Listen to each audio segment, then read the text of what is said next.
Hello everyone, welcome back. Last video में हमने interior of the अर्थ के बारे में पढ़ना शुरू किया था और हमने ये देखा था कि इंटीरियर ऑफ द अर्थ को समझने के लिए हमारे पास दो टाइप की सोर्सेज हैं।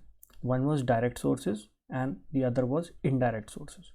डायरेक्ट सोर्सेज में हमने पढ़ा था रॉक्स और वोल्केनिक इरप्शन, और इनडायरेक्ट सोर्सेज में हमने देखा था बहुत सारी सोर्सेज हैं, जैसे ग्रेविटेशनल एनॉमली थी, मैग्नेटिक फील्ड सर्वेज थे, मीटियोर्स थे, प्रॉपर्टीज़ ऑफ मैटर थी, जैसे टेम्परेचर हो गया, प्रेशर हो गया, डेंसिटी हो गई।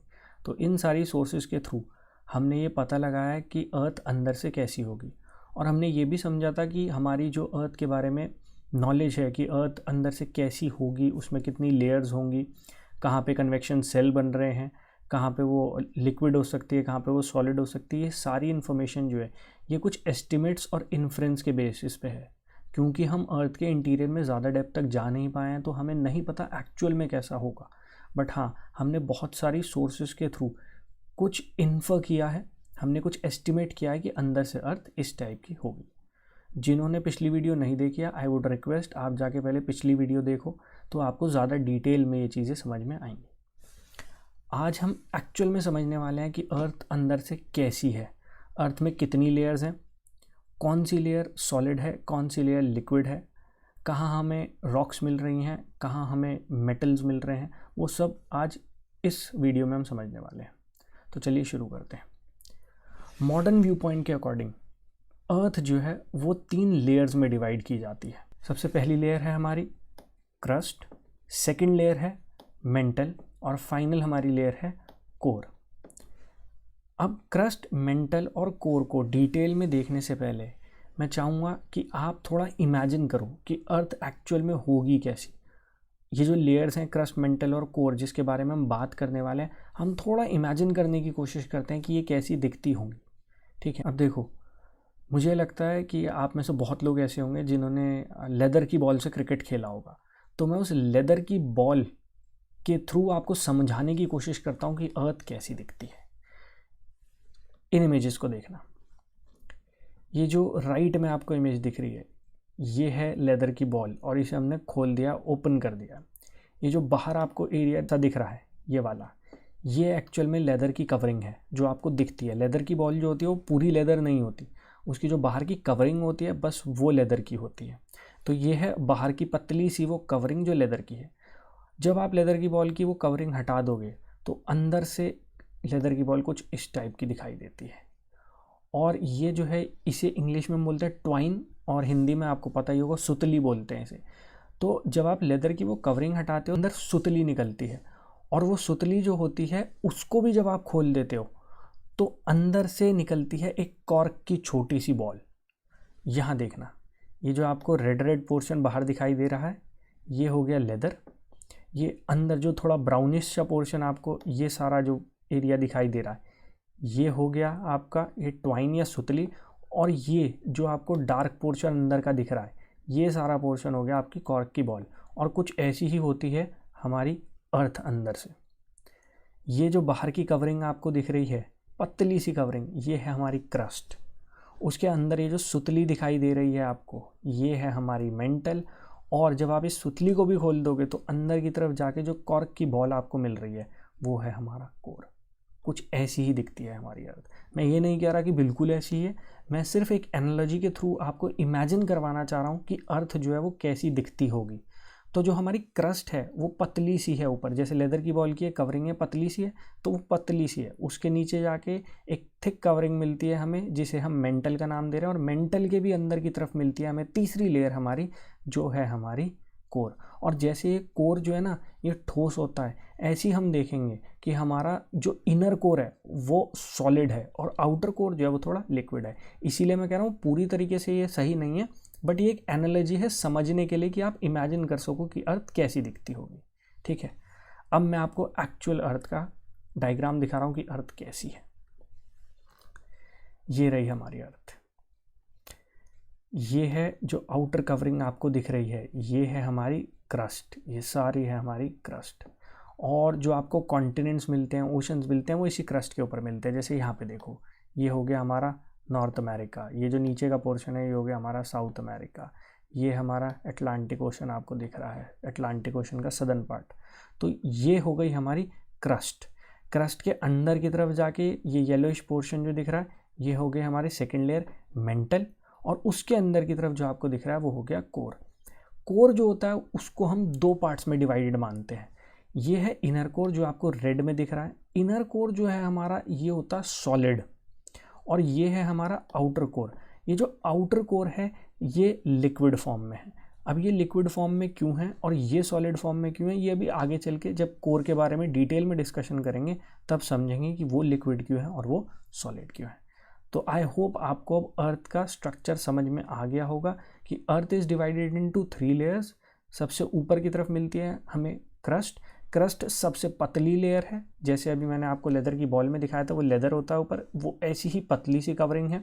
उसके नीचे की तरफ हमें मिलता है मेंटल, और फाइनली सबसे अंदर जाके मिलता है हमें कोर। अब यहाँ पे देखना, इन्हीं लेयर्स को हम एक तरीके से और क्लासीफाई कर सकते हैं। मैं आपको वो क्लासिफिकेशन भी समझा रहा हूँ। अब ज़रा ध्यान से देखना जिससे आपको एक बार में ये पूरा डिटेल में समझ में आ जाए। ये जो लाइन जा रही है, ये वाली जो आपको लाइन दिख रही है, ये है आपकी क्रस्ट। इससे ऊपर का जितना पोर्शन आपको दिख रहा है ये सारा क्रस्ट का पोर्शन है। ठीक, क्रस्ट को भी हम दो पार्ट्स में डिवाइड कर देते हैं। एक कॉन्टिनेंटल क्रस्ट हो जाती है हमारी, और एक ओशियानिक क्रस्ट। जो क्रस्ट हमें कॉन्टिनेंट्स के नीचे की तरफ मिल रही है उसे हम बोल देते हैं कॉन्टिनेंटल क्रस्ट, और जो हमें ओशंस में नीचे की तरफ। अब देखो, ओशंस को आप जब देखते हो, अगर आप सी शोर पे खड़े हो तो ओशंस में आपको पानी दिखाई देगा, लेकिन ये पानी किसी चीज़ के ऊपर तो है। तो नीचे की तरफ आप जाओगे 3, 4, 5 किलोमीटर जब आप डेप्थ में चले जाते हो ओशंस में, तब जाके आपको मिलती है वहाँ पे लैंड, और उसे हम नाम दे रहे हैं हमारी ओशियानिक क्रस्ट। तो ये हो गई हमारी ओशियानिक क्रस्ट और ये हो गई कॉन्टिनेंटल क्रस्ट। यहाँ पे एक चीज़ और नोटिस करना, जो थिकनेस है या जो डेप्थ है वो देखो किसकी ज़्यादा है। ये है हमारी ओशियानिक क्रस्ट सिर्फ इतनी सी, और ये सारी है हमारी कॉन्टिनेंटल क्रस्ट। तो थिकनेस किसकी ज़्यादा है, हमारी कॉन्टिनेंटल क्रस्ट। इसे ध्यान रखना, जो कॉन्टिनेंटल क्रस्ट है वो ज़्यादा थिक है, उसकी डेप्थ ज़्यादा है, और जो हमारी ओशियानिक क्रस्ट है वो कम थिक है। इस लाइन के नीचे की तरफ जो पोर्शन है वो है हमारा मेंटल का पोर्शन। ठीक है, अब देखो, क्रस्ट और मेंटल का ऊपर का थोड़ा सा पोर्शन, इस लाइन तक का, ये जो लाइन जा रही है, ये जो ग्रे में आपको पोर्शन दिखाई दे रहा है, सिर्फ अगर आप इसे मिला दो, क्रस्ट का और मेंटल का जो ऊपर का पोर्शन है, अगर आप इस पूरे पोर्शन को कंबाइन कर दो तो इसे हम नाम देते हैं लिथोस्फेयर। ये लिथोस्फेयर जो है ये सॉलिड फॉर्म में होता है। ठीक है, तो क्रस्ट और मेंटल का ऊपर का जो सॉलिड पोर्शन है उन दोनों को मिला के हम नाम देते हैं लिथोस्फेयर। ठीक है, और इस लिथोस्फेयर के बारे में हमने पिछली वीडियोस में भी देखा था, आपको ध्यान होगा मैंने जब कहा था कि कॉन्टिनेंट्स नहीं मूव कर रहे, it is basically the lithosphere that is moving. आगे चल के हम प्लेट टेक्टोनिक थ्योरी देखेंगे। प्लेट टेक्टोनिक थ्योरी में हम देखेंगे लिथोस्फेयर क्यों मूव कर रहा है और कैसे मूव कर रहा है। ठीक है, लिथोस्फेयर के नीचे की तरफ हमें एक लेयर मिलती है, ये देखो इस लाइन तक ये जो लेयर मिल रही है। तो लिथोस्फेयर के नीचे की तरफ हमें, अब हम मेंटल की ही बात कर रहे हैं, तो मेंटल में लिथोस्फेयर के नीचे की तरफ जाके हमें एक लेयर मिलती है जिसको हम नाम देते हैं एस्थेनोस्फेयर। और ये एस्थेनोस्फेयर जो है ये काफ़ी इंपॉर्टेंट लेयर है, क्योंकि ये एस्थेनोस्फेयर जो है ये पूरी तरीके से सॉलिड नहीं है, ये सेमी सॉलिड कह सकते हो आप, ये प्लास्टिक स्टेट में जेली की तरह है। ये माना जाता है कि एस्थेनोस्फेयर 1 to 5% एस्थेनोस्फेयर जो है वो लिक्विड है। तो पूरी सॉलिड नहीं है, पूरी लिक्विड नहीं है, सिर्फ इसका 1 से 5% तक का जो एरिया है दैट इज लिक्विड, और इसी वजह से हम इसे कह रहे हैं सेमी सॉलिड या फिर सेमी प्लास्टिक या जेली टाइप की लेयर है। और जो आपके कॉन्टिनेंट्स या फिर लिथोस्फेयर जो मूव करेगी वो लिथोस्फेयर इस एस्थेनोस्फेयर के ऊपर ही मूव करती है। आपको ध्यान होगा हमने लास्ट वीडियो में ये देखा था कि कन्वेक्शन सेल्स हमारे डेवलप होते हैं। हमने पूरा डिस्कस किया था, कन्वेक्शन करंट थ्योरी के बारे में डिस्कशन किया था, जहाँ पे आर्थर ओम्स ने कहा था कि हमारे मेंटल में जाके कन्वेक्शन करंट्स बनते हैं और ये कन्वेक्शन करंट्स की वजह से हमारे कॉन्टिनेंट्स मूव करते हैं। तो एक्चुअल में ये माना जाता है वो कन्वेक्शन करंट्स कहाँ पे बन रहे हैं, वो कन्वेक्शन करंट्स बन रहे हैं एस्थेनोस्फेयर में, और उन्हीं कन्वेक्शन करंट्स की वजह से मूवमेंट हो रही है हमारी लिथोस्फेयर की। तो ऊपर की क्रस्ट और मेंटल का ऊपर का जो सॉलिड पोर्शन है, इन दोनों को मिला के हमने नाम दिया लिथोस्फेयर। लिथोस्फेयर से नीचे की तरफ जो हमें लेयर मिल रही है उसको हमने नाम दे दिया है एस्थेनोस्फेयर। और ये जो एस्थेनोस्फेयर है ये पूरी तरीके से सॉलिड नहीं है, ये सेमी प्लास्टिक या फिर जेली लाइक फॉर्म में। अब ये जो आपका मेंटल का पोर्शन है, ये मेंटल का पोर्शन लगभग सरफेस से 2900 किलोमीटर तक एक्सटेंड होता है। तो लगभग 2900 किलोमीटर डेप्थ तक हमें मिलता है मेंटल, और उसके बाद हमें मिलने लग जाता है हमारा कोर। तो आई होप ये क्लासिफिकेशन भी आपको क्लियर होगा। पहले हमने देखा कि earth is divided into 3 layers. सबसे पहली है हमारी क्रस्ट, सेकंड है हमारी मेंटल, और उसके बाद है हमारी कोर। फिर हमने देखा कि हमारी जो क्रस्ट है, क्रस्ट को 2 पार्ट्स में हम डिवाइड कर सकते हैं। एक हो गई हमारी कॉन्टिनेंटल क्रस्ट और दूसरी हो गई हमारी ओशियानिक क्रस्ट। उसमें भी हमने देखा कि दोनों में से ज़्यादा डीप या ज़्यादा थिक कौन सी है, वो है कॉन्टिनेंटल क्रस्ट, जो आपको यहाँ पे दिखाई दे रहा है। उसके बाद हमने ये देखा कि कॉन्टिनेंटल क्रस्ट या फिर हमारी ओवरऑल जो क्रस्ट है, तो हमारी क्रस्ट प्लस मेंटल का ऊपर का सॉलिड पोर्शन जो है, उन दोनों को मिला के हमने क्या नाम दे दिया, लिथोस्फेयर। और एक्चुअल में कॉन्टिनेंट्स नहीं मूव कर रहे हैं, क्या मूव करेगा, लिथोस्फेयर। और इस लिथोस्फेयर के साथ कॉन्टिनेंट्स भी मूव करते हैं और आपके ओशंस भी मूव करते हैं। इसके बारे में डिटेल में डिस्कशन करेंगे प्लेट टेक्टोनिक थ्योरी में। लिथोस्फेयर के नीचे की तरफ एक हमें सेमी प्लास्टिक या जेली लेयर मिलती है, जिसको हमने नाम दिया एस्थेनोस्फेयर। जो हमारे कन्वेक्शन करंट्स मिलते हैं वो कहाँ पे मिलते हैं, इस एस्थेनोस्फेयर में ही मिल रहे हैं। और ये माना जाता है हमारी लिथोस्फेयर जो मूव कर रही है इस एस्थेनोस्फेयर के ऊपर ही मूव कर रही है। एक चीज़ और ध्यान रखना यहाँ पे, आगे चल के वैसे मैं समझाऊंगा ये भी उसे। जो हमारा मैग्मा आता है, हमने देखा था वॉल्केनोज हैं, वॉल्केनोज के अंदर से मैग्मा या लावा बाहर निकल के आता है। ये माना जाता है उसका भी जो सोर्स है वो कौन सी लेयर है आपकी, वो भी एस्थेनोस्फेयर है। तो एस्थेनोस्फेयर 2 इंपॉर्टेंट काम कर रही है। लिथोस्फेयर का मूवमेंट किसके ऊपर हो रहा है, एस्थेनोस्फेयर के ऊपर हो रहा है, प्लस सोर्स ऑफ मैग्मा कौन सी लेयर है, वो भी एस्थेनोस्फेयर ही है। तो यहाँ तक आई होप क्लियर है। आगे बढ़ते हैं। अब देखो, आगे बढ़ने से पहले मैं चाहता हूँ कि कुछ कॉन्सेप्ट्स आप क्लियरली समझ लो, क्योंकि अब ये हमारी हेल्प करने वाले हैं। हमने लास्ट वीडियो में ये पढ़ा था कि जैसे जैसे हम अर्थ के इंटीरियर में जा रहे हैं, टेम्परेचर, प्रेशर और डेंसिटी बढ़ती जा रही है। तो ये ध्यान रखना as a general rule, as a general principle, जितना हम अर्थ की डेप्थ में जाएंगे उतना टेम्परेचर, प्रेशर और डेंसिटी हमारी वो बढ़ती चली जाएगी। अगर आप यहाँ देखो, जितना हम डेप्थ में जाएंगे, जितना हम नीचे की तरफ जाएंगे, हमारा जो टेम्परेचर है, प्रेशर है और डेंसिटी है वो क्या होती चली जाएगी, बढ़ती चली जाएगी। मतलब जो हमारी क्रस्ट है उससे ज़्यादा डेंस और उससे ज़्यादा टेम्परेचर वो कहाँ मिलेगा, हमें मेंटल में मिलेगा। और मेंटल से ज़्यादा डेंस और मेंटल से ज़्यादा टेम्परेचर और प्रेशर वो हमें कहाँ मिलने वाला है, हमारे कोर में मिलने वाला। तो जितना हम नीचे आ जाएंगे, जितना हम अर्थ के सेंटर की तरफ जाएंगे, टेम्परेचर, प्रेशर और density as a general rule वो बढ़ता चला जाएगा।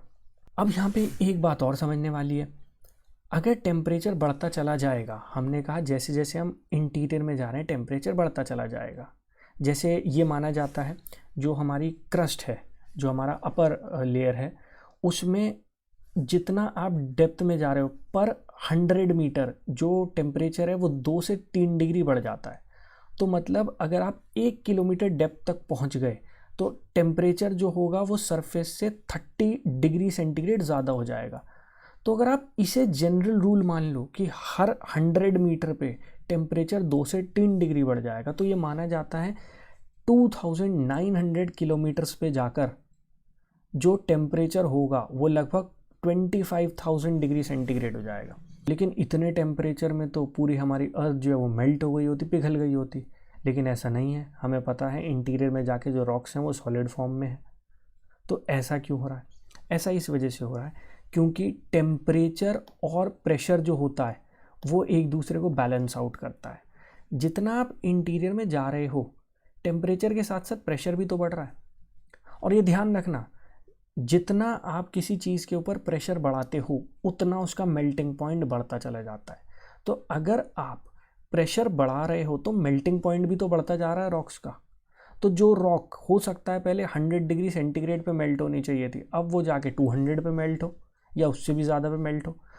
तो क्योंकि टेम्परेचर तो बढ़ रहा है लेकिन टेम्परेचर के साथ साथ प्रेशर भी बढ़ रहा है, इस वजह से टेम्परेचर और प्रेशर एक दूसरे को बैलेंस आउट करते हैं और इसी वजह से जो इंटीरियर में हमें लेयर्स मिल रही हैं वो मेल्ट नहीं हुई हैं, क्योंकि प्रेशर बढ़ने की वजह से उनका मेल्टिंग पॉइंट जो है वो भी इंक्रीज हो गया है। तो आई होप यहाँ तक आपको ये जनरल प्रिंसिपल्स क्लियर है कि टेम्परेचर, प्रेशर, डेंसिटी बढ़ती चली जाएगी, बट टेम्परेचर और प्रेशर एक दूसरे को बैलेंस आउट कर रहे हैं और इसी वजह से जो इंटीरियर में हमारी लेयर्स हैं वो मेल्ट नहीं होती और इसी वजह से वो अर्थ को सपोर्ट कर रही हैं। चलो आगे बढ़ते हैं। अब अर्थ के अंदर हमने देखा था कि हीट प्रोड्यूस हो रही है, तो अर्थ के इंटीरियर में जाके मैंने अभी आपसे कहा कि जितना हम इंटीरियर में जा रहे हैं टेम्परेचर बढ़ता जा रहा है। तो ये टेम्परेचर बढ़ किस वजह से रहा है, ये हीट आ कहाँ से रही है। हमने लास्ट वीडियो में समझा था कि एक सोर्स तो है आपका radio active elements, radio active decay. कुछ एलिमेंट्स ऐसे होते हैं जो अनस्टेबल होते हैं, अनस्टेबल होने की वजह से उनका जो न्यूक्लियस है वो टूटता है और उनके अंदर से हीट प्रोड्यूस होती है, उसी को हमने रेडियो एक्टिव डिके कहा था और समझा था। तो पहला तो सोर्स हो गया रेडियो एक्टिव डिके या रेडियो एक्टिव एलिमेंट्स जो हीट प्रोड्यूस करते हैं, और हमने देखा था जो कन्वेक्शन सेल्स हमारे बन रहे थे मेंटल में, उसके लिए जो हीट चाहिए थी वो कहाँ से आ रही थी, रेडियो एक्टिव एलिमेंट्स। एक और इम्पॉर्टेंट सोर्स है अर्थ के इंटीरियर में हीट का, और ये मानते हैं हम वो जो हीट कॉन्सेंट्रेटेड है वो अर्थ के कोर में जाके कॉन्सेंट्रेटेड है, and that is primordial heat. अब what do we mean by primordial heat. आज से 4.6 बिलियन ईयर्स एगो जब अर्थ का फॉर्मेशन शुरू हुआ तो अर्थ जो है इट वॉज वेरी हॉट। ये मान लो वो एक जलता आग का गोला थी, it was very hot, it was burning. धीरे धीरे करके अर्थ जो है वो कूल डाउन हुई है और हमारे यहाँ जो अलग अलग लेयर्स हैं, क्रस्ट हो गई, मेंटल हो गई, कोर हो गई, इनका डेवलपमेंट हुआ है। हम ये मानते हैं, साइंटिस्ट ये मानते हैं कि वो हीट जो 4.6 बिलियन ईयर्स एगो अर्थ में थी, आज भी उसका बहुत बड़ा पार्ट जो है वो अर्थ के अंदर जो है वो कॉन्सेंट्रेटेड है। आज भी अर्थ के पास वो हीट है, मैं ये नहीं कह रहा पूरी की पूरी है, उसका एक पार्ट जो है वो अर्थ में आज भी कॉन्सेंट्रेटेड है और वो पार्ट अर्थ के कोर में है। अर्थ धीरे धीरे करके उस हीट को जो है वो अपने अंदर से रिलीज करती चली जा रही है और इसी हीट को हम नाम दे रहे हैं प्राइमॉर्डियल हीट। ये जो प्राइमॉर्डियल हीट है ये अर्थ के कोर में कॉन्सेंट्रेटेड है और धीरे धीरे करके अर्थ क्या कर रही है, इसे रिलीज कर रही है। तो अर्थ के इंटीरियर में जो हीट है उसके दो प्राइमरी सोर्स हैं, पहला हो गया हमारा रेडियो एक्टिव एलिमेंट्स और दूसरा हो गया हमारा प्राइमॉर्डियल हीट। तो आई होप यहाँ तक आपको सब कुछ क्लियर होगा। अब आगे बढ़ते हैं, अब आ जाते हैं अपनी 3 लेयर्स पे। सबसे पहली लेयर हमने कहा था कौन सी वाली है, वो है क्रस्ट। ये सबसे ज़्यादा पतली लेयर है और सबसे ऊपर की तरफ हमें मिलती है। जो हमारे अर्थ पे हमें लाइफ मिलती है वो कौन सी वाली लेयर पे मिल रही है, वो इसी क्रस्ट पे मिल रही है। So the outermost solid part of the earth is known as crust. The thickness varies under oceanic and continental crust. यहाँ पे दोबारा देख लो, ये है हमारी कॉन्टिनेंटल क्रस्ट और ये है हमारी ओशियनिक क्रस्ट। तो थिकनेस कहाँ पे ज़्यादा मिल रही है हमें, कॉन्टिनेंटल क्रस्ट पे ज़्यादा मिल रही है।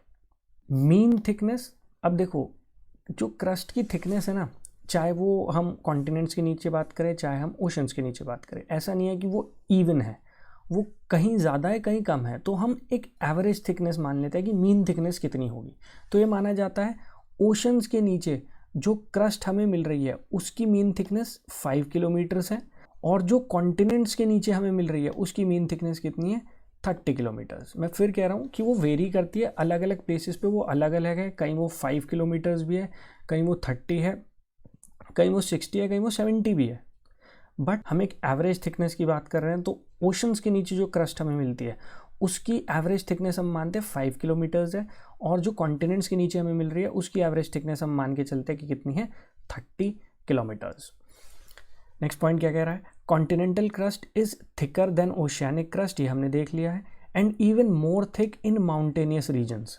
दोबारा देखना, ये देखो ये रहा माउंटेन का रीजन, तो देखो यहाँ पे जो थिकनेस है वो कितनी ज़्यादा बढ़ गई है, ठीक है। तो जो माउंटेन वाला रीजन होता है उसके नीचे तो क्रस्ट की थिकनेस जो होती है वो और ज़्यादा हो जाती है। तो सबसे ज़्यादा थिक जो मिलेगी क्रस्ट वो कहाँ मिलेगी, वो हमें माउंटेन्स के नीचे मिलेगी। और अगर हम ओशियनिक क्रस्ट और कॉन्टिनेंटल क्रस्ट का कंपैरिजन करते हैं तो दोनों में से ज़्यादा थिक कौन सी होती है, वो होती है आपकी कॉन्टिनेंटल क्रस्ट। नेक्स्ट पॉइंट है but the density of oceanic crust is higher. अब हम ऐसा क्यों कह रहे हैं कि डेंसिटी जो है वो ओशियानिक क्रस्ट की ज़्यादा है, ये हम क्यों बोल रहे हैं?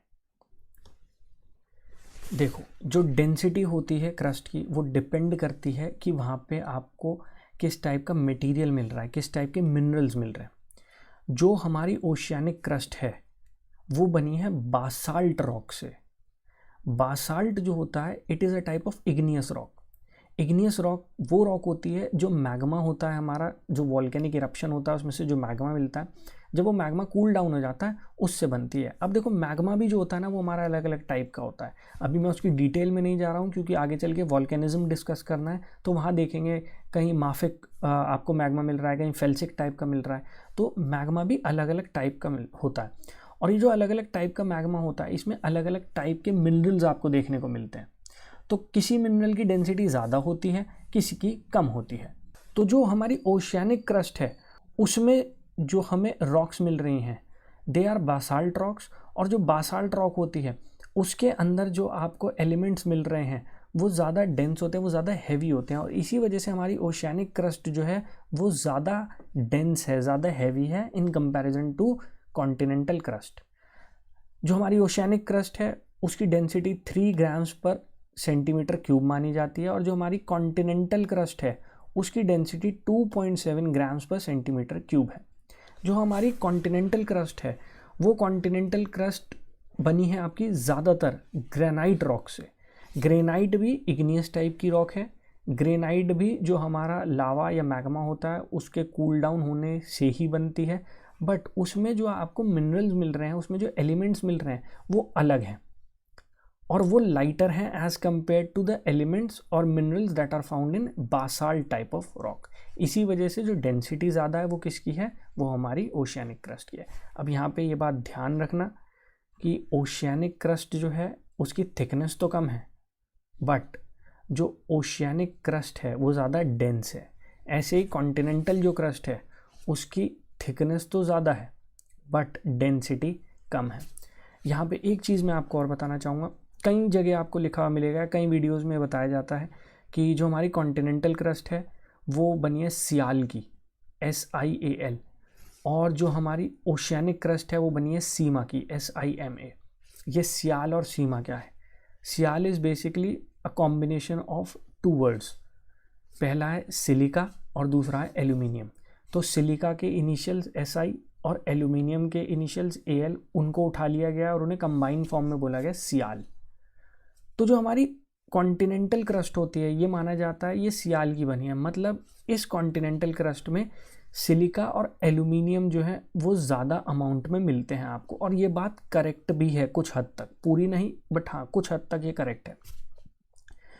ऐसे ही जो हमारी ओशियानिक क्रस्ट है उसे हम बोलते हैं सीमा। सीमा मतलब सिलिका और मैग्नीशिया या मैग्नीशियम। तो ये मानते हैं हम जो हमारी ओशियानिक क्रस्ट है उसमें हमें सिलिका और मैग्नीशियम जो है वो बड़े अमाउंट में मिल रहे हैं, इसीलिए हमने उसको वहाँ से भी इनिशियल उठाए, सिलिका SI और मैग्नीशियम MA, तो उससे बना दिया हमने सीमा, और हम ये मानते हैं कि हमारी ओशियानिक क्रस्ट सीमा से बनी है। मैं दोबारा रिपीट कर रहा हूँ, कुछ हद तक ये बात ठीक है। एक्चुअली होता क्या है, जो हमारी कॉन्टिनेंटल क्रस्ट है वो कॉन्टिनेंटल क्रस्ट 25 किलोमीटर डेप्थ तक अगर आप देखोगे, अगर 25 किलोमीटर थिकनेस तक देखोगे, तो वहाँ पे जो रॉक्स मिल रही हैं उन रॉक्स में सिलिका और एल्यूमिनियम ज़्यादा मिलता है, इसीलिए हम उसे सियाल बोल देते हैं। 25 किलोमीटर के नीचे की तरफ जाके हमें जो रॉक्स मिल रही हैं उनमें हमें सिलिका और मैग्नीशियम ज़्यादा मिलने लगता है, और इसलिए हम उन रॉक्स को सीमा बोल देते हैं। तो ऐसा बिल्कुल नहीं है कि हमारे जो कॉन्टिनेंट्स हैं उस पे हमें सीमा की लेयर नहीं मिलती, हमें मिलती है बट वो डेप्थ पे जाके मिलती है।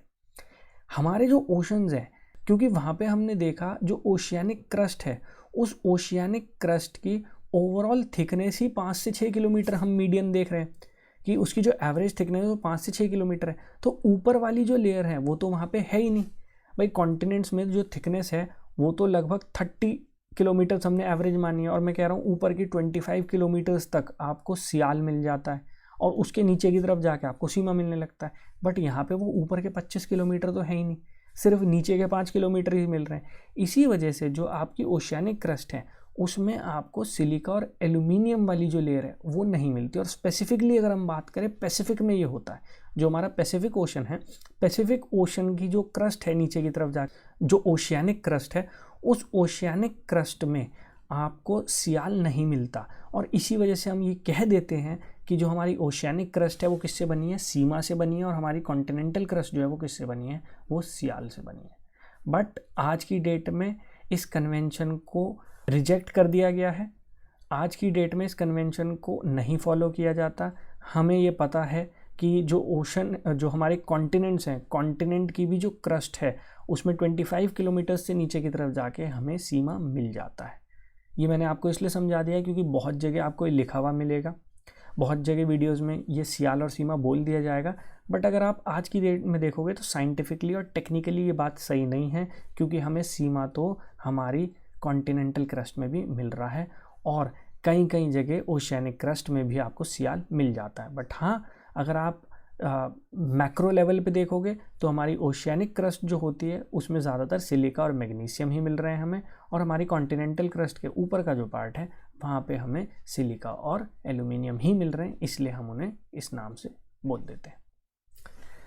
फाइनल पॉइंट देख लेना, nearly 1% of the earth's volume and 0.5% of the earth's mass are made up of crust. तो क्रस्ट में केवल 1% ऑफ द अर्थ वॉल्यूम है और 0.5% of the mass of earth is present. और आपको ये ध्यान होगा, हमने लास्ट वीडियो में डिस्कशन किया था जब इनडायरेक्ट सोर्सेज के बारे में देखा था, तो वहाँ मैंने आपको समझाया था कि साइंटिस्ट ये मानते हैं कि हमारा जो अर्थ का कोर है वो कोर में आपको आयरन बड़े अमाउंट में मिल रहा है।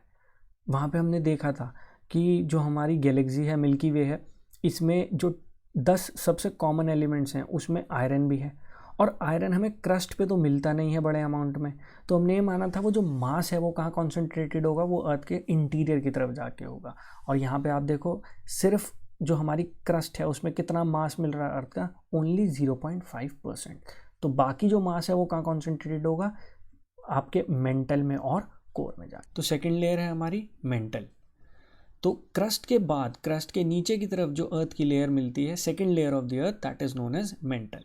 The portion of the interior beyond the crust is called mantle. The mantle is about 2900 kilometres in thickness. तो क्रस्ट जहाँ ख़त्म होती है वहाँ से लेकर 2900 किलोमीटर की डेप्थ तक हमें मेंटल मिलती है। यहाँ देखना, यहाँ पे इस लाइन पे हमने देखा था कि हमारी जो क्रस्ट है वो ख़त्म हो जाएगी, तो यहाँ से लेकर 2900 किलोमीटर की डेप्थ तक जो मिल रहा है वो कहलाएगी हमारी लेयर मेंटल। और अभी हम देखेंगे मेंटल को भी हम 2 पार्ट में डिवाइड करेंगे। बट ये ध्यान रखना आप कि क्रस्ट से लेकर 2900 किलोमीटर की डेप्थ तक जो हमें लेयर मिल रही है उसको हमने नाम दिया है हमारा मेंटल। अब ये वाली जो स्टेटमेंट है ना, ये स्टेटमेंट आपके लिए इंपॉर्टेंट है। वो मैं इसलिए कह रहा हूँ क्योंकि यूपीएससी के अगर आप करंट ट्रेंड देखोगे, वो जो क्वेश्चंस बनाते हैं प्रीलिम्स में, वो ऐसी ही स्टेटमेंट्स को लेकर बनाते हैं। वो आपसे प्रॉपर ये फैक्ट तो नहीं पूछेंगे कि कितना परसेंटेज है, बट हाँ वो एक जनरलाइज स्टेटमेंट देते हैं और उसी के बेसिस पे जो आपका क्वेश्चन होता है वो बनाया जाता है। तो nearly 84% of the earth's volume and 67% of the Earth's mass is occupied by mental। तो अर्थ का सबसे ज़्यादा जो वॉल्यूम है 84% ऑफ द वॉल्यूम, और सबसे ज़्यादा जो मास है 67% ऑफ द मास, वो किस में कॉन्सेंट्रेटेड है, वो कॉन्सेंट्रेटेड है आपके मेंटल में। तो सबसे ज़्यादा मास या वॉल्यूम जो अर्थ का कॉन्सेंट्रेटेड है वो कहाँ पे है, वो मेंटल में है। इसको ध्यान रखना। अगर ये फैक्ट जो है 84% या 67% इसे भूल भी जाओ तो कोई बात नहीं, बट हाँ इस मेजर स्टेटमेंट को ध्यान रखना कि सबसे ज़्यादा अर्थ का जो मास है और जो अर्थ का वॉल्यूम है वो कहाँ पे है, वो हमें मिलता है हमारे मेंटल के पोर्शन में। The density of this layer is higher than the crust. ये मैंने आपको समझाया था, जैसे जैसे हम क्रस्ट के इंटीरियर में जा रहे हैं हमारी जो डेंसिटी है वो बढ़ती चली जा रही है। ठीक, तो क्रस्ट के नीचे की तरफ पड़ता है क्योंकि मेंटल, तो उसकी डेंसिटी ज़्यादा होगी। एंड वेरीज फ्रॉम 3.3 टू 5.4 ग्राम पर सेंटीमीटर क्यूब। अब देखो लगभग क्रस्ट ख़त्म हो रही है। अगर हम कॉन्टिनेंट्स के नीचे देखेंगे तो हमने मीन माना था 30 किलोमीटर्स, तो 30 किलोमीटर्स के बाद शुरू हो जाती है हमारी मेंटल, और जैसे जैसे आप मेंटल के इंटीरियर में जा रहे हैं तो डेंसिटी बढ़ती चली जा रही है। अब ये ध्यान रखना, लेयर्स में भी जैसे क्रस्ट है, मेंटल है या कोर है, इनमें भी जो डेंसिटी है वो कोई स्टेबल नहीं होती। जितना आप लेयर में भी इंटीरियर में जाओगे उतनी वो डेंसिटी बढ़ती चली जाएगी, और इसीलिए वैल्यू दी है 3.3 to 5.4। जो हमारा मेंटल का पोर्शन है उसके अपर पार्ट में अगर आप देखोगे तो डेंसिटी जो होगी वो कितनी है 3.3, और जैसे जैसे आप डेप्थ में उतरते चले जाओगे लगभग 2900 किलोमीटर्स की अगर आप डेप्थ तक पहुंच जाते हो तो वो डेंसिटी कहाँ पे पहुंच जाएगी 5.4 ग्राम पर सेंटीमीटर क्यूब। तो with in a layer density also increases, तो डेप्थ के हिसाब से वो इंक्रीज हो रही है और एक लेयर में भी वो इंक्रीज होती चली जाएगी। आई होप ये बात आपको क्लियर होगी। The lower part of the mantle is also called mesosphere. तो जो मेंटल का लोअर पोर्शन है उसको मीजोस्फेयर कहते हैं। अब ये कौन से लोअर पोर्शन की बात कर रहे हैं वो समझ लेते हैं। अब देखो, हमने पढ़ा था कि क्रस्ट और मेंटल का जो ऊपर यहाँ तक का जो मेंटल का पोर्शन है, सॉलिड पोर्शन है, इसको कंबाइन करके हमने नाम दिया था हमारा लिथोस्फेयर। तो जो क्रस्ट है और मेंटल का ऊपर की पतली सी जो लेयर है उसको हम नाम दे देते हैं लिथोस्फेयर। अभी आगे चल के हम लिथोस्फेयर के बारे में भी डिस्कस करने वाले हैं, तब हम देखेंगे इसकी डेप्थ कितनी हो सकती है। इस लिथोस्फेयर के बियॉन्ड अर्थ मेंटल की जो लेयर पड़ती है, ये पतली सी जो आपको लेयर दिखाई दे रही है, इस लाइन तक जो आपको लेयर दिखाई दे रही है, इसको हमने नाम दिया है एस्थेनोस्फेयर। अब ये जो लिथोस्फेयर का मेंटल वाला जो पोर्शन है, ये वाला जो आपको पोर्शन दिख रहा है, ये पोर्शन प्लस ये जो एस्थेनोस्फेयर है, लगभग यहाँ तक के पोर्शन को हम बोल देते हैं हमारा अपर मेंटल। हालांकि वो पोर्शन एस्थेनोस्फेयर के थोड़ा सा नीचे की तरफ भी यहाँ तक भी एक्सटेंड करता है। तो लगभग ये माना जाता है कि लगभग 650 किलोमीटर्स की डेप्थ तक जो आपको पोर्शन मिल रहा है मेंटल का, वो होता है हमारा अपर मेंटल। और 600 किलोमीटर्स के नीचे की तरफ जो आपको पोर्शन मिलना शुरू होता है उसको हम कह देते हैं हमारा लोअर मेंटल। तो ये मान लो आप लगभग इस लाइन से लेकर यहाँ तक ये जो आपको पोर्शन मिल रहा है ये हो जाएगा आपका लोअर मेंटल। ठीक है, तो ये अगर आप जनरल वे में समझोगे तो ये मान लो जो हमारा लिथोस्फेयर का मेंटल वाला पोर्शन है वो प्लस एस्थेनोस्फेयर, इन दोनों को मिला के आप कंबाइन करके बोल दो कि ये हो गया हमारा अपर मेंटल, और इसके नीचे की तरफ जो हमें मिल रहा है वो हो गया हमारा लोअर मेंटल। और इसी लोअर मेंटल को हम किस नाम से जानते हैं? मीजोस्फेयर। तो आई होप सेकेंड लेयर भी आपको क्लियर होगी। अब चलते हैं अपनी फाइनल लेयर की तरफ। तो थर्ड या फिर इनर मोस्ट लेयर जो है अर्थ की, उसको हमने नाम दिया है हमारा core. It is the innermost layer surrounding the Earth's center. The core mental boundary is located at a depth of 2900 kilometres. ये अभी हमने देखा कि मेंटल कहाँ तक एक्सटेंड करता है 2900 किलोमीटर्स तक। तो उसके बाद जो हमें लेयर मिल जाएगी वो कहलाती है हमारी कोर। तो कोर हमारा कहाँ से शुरू हो जाएगा? लगभग 2900 किलोमीटर की डेप्थ से कोर स्टार्ट हो जाता है। It is composed mainly of iron and nickel and hence is also called as nife. इसे नाइफ भी बोल दिया जाता है, बेसिकली है नीफे। अब देखो नीफे बना कैसे है, आपने निकल का इनिशियल्स लिए Ni, और आयरन को हम फेरस भी बोलते हैं, उसको हमने ले लिया Fe, उससे कंबाइन फॉर्म में हमने नाम दे दिया नीफे। हमारा जो कोर होता है वो कोर बना हुआ है, मेजॉरिटी जो उसका पोर्शन है वो है आयरन। लगभग 80 या उससे भी ज़्यादा % जो है उसमें वो आयरन देखने को मिल रहा है, और उसी को कंबाइन फॉर्म में हम कह रहे हैं हमारा नीफे। अब आपको ये ध्यान होगा कि हमने पढ़ा था कि साइंटिस्ट ने ये इन्फर किया है कि जो हमारा कोर है, कोर मेटल से बना है, और उस मेटल में भी उन्होंने कहा था कि मेजॉरिटी जो है वो आयरन है। और उसके पीछे उन्होंने काफ़ी सारे एविडेंस भी दिए थे, जैसे मीटियोर्स जो होते हैं, मीटियोर्स और अर्थ जो है वो ये मानते हैं कि वो एक ही टाइप के सिमिलर मटेरियल से बनी हुई है, और जो हमारे मीटियोर्स होते हैं उनका कोर भी आयरन का बना होता है। प्लस जो हमारी गैलेक्सी है, गैलेक्सी में जो 10 सबसे कॉमन एलिमेंट्स हैं उनमें एक आयरन होता है, और क्योंकि हमें क्रस्ट के ऊपर इतने बड़े अमाउंट में आयरन नहीं मिला था तो साइंटिस्ट ने ये माना कि वो आयरन कहाँ होगा, वो इंटीरियर में होगा, और वो इंटीरियर में कहाँ जाके कॉन्सेंट्रेटेड है, हमारे कोर में कॉन्सेंट्रेटेड है। प्लस अर्थ की अपनी एक मैग्नेटिक फील्ड भी है, और अगर मैग्नेटिक फील्ड है तो अर्थ के अंदर मैग्नेटिक एलिमेंट्स भी मिल रहे होंगे, और वो मैग्नेटिक एलिमेंट कौन सा वाला होगा, वो उन्होंने कहा है वो आयरन होगा।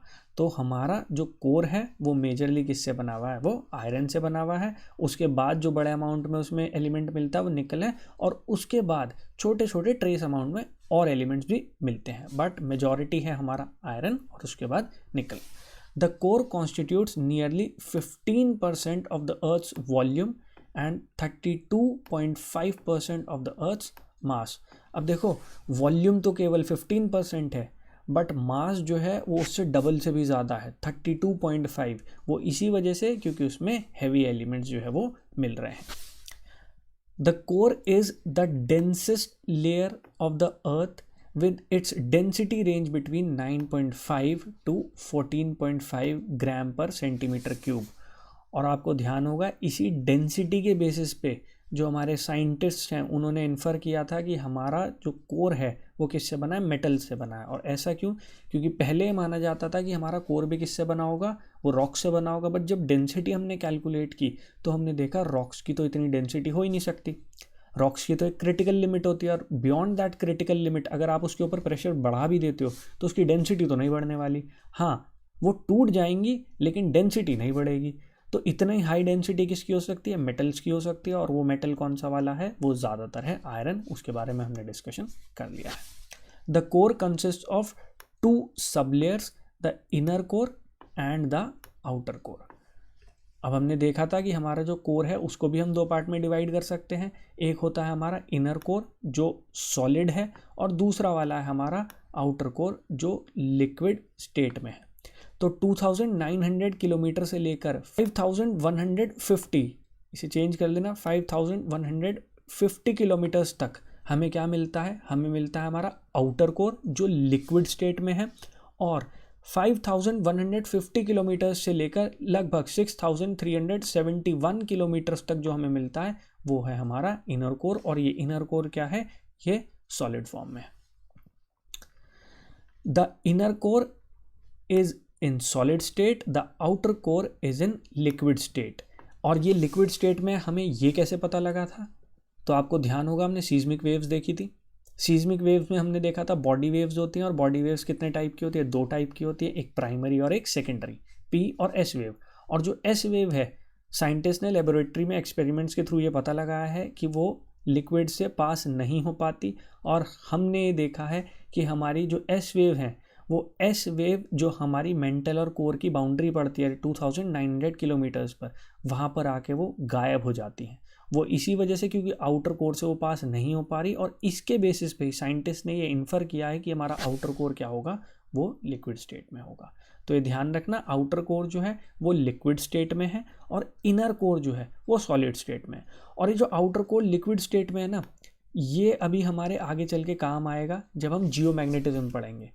हमने देखा कि अर्थ के अंदर मैग्नेटिक एलिमेंट्स हैं, हमने देखा अर्थ की अपनी एक मैग्नेटिक फील्ड है। अब वो मैग्नेटिक फील्ड जनरेट कैसे होती है, वो मैग्नेटिक फील्ड जो जनरेट होगी वो इसी लिक्विड आउटर कोर की वजह से जनरेट होगी। आगे चल के जब जियोमैग्नेटिज्म पढ़ेंगे तब हम देखेंगे कि कैसे वो फिनोमेनन हो रहा है।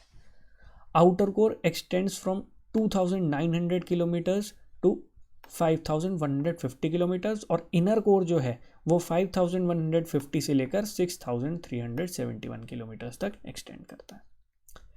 It is also referred to as बैरिस्फीयर।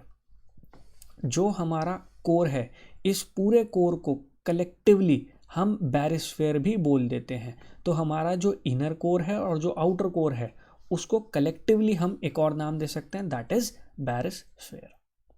तो यहाँ आके आपकी जो तीनों लेयर हैं, क्रस्ट हो गई, मेंटल हो गई, कोर हो गई, वो तीनों की तीनों लेयर हमने कवर कर लिए हैं। हमने देख लिया है कौन सी सॉलिड है कौन सी लिक्विड है। इसमें हमने ये भी देखा था कि एक लेयर जो है जो मेंटल के अंदर पड़ती है वो सेमी मोल्टन है, सेमी सॉलिड है, 1 to 5% वो जो है वो लिक्विफाइड फॉर्म में है। और वो कौन सी लेयर है, एस्थेनोस्फीयर।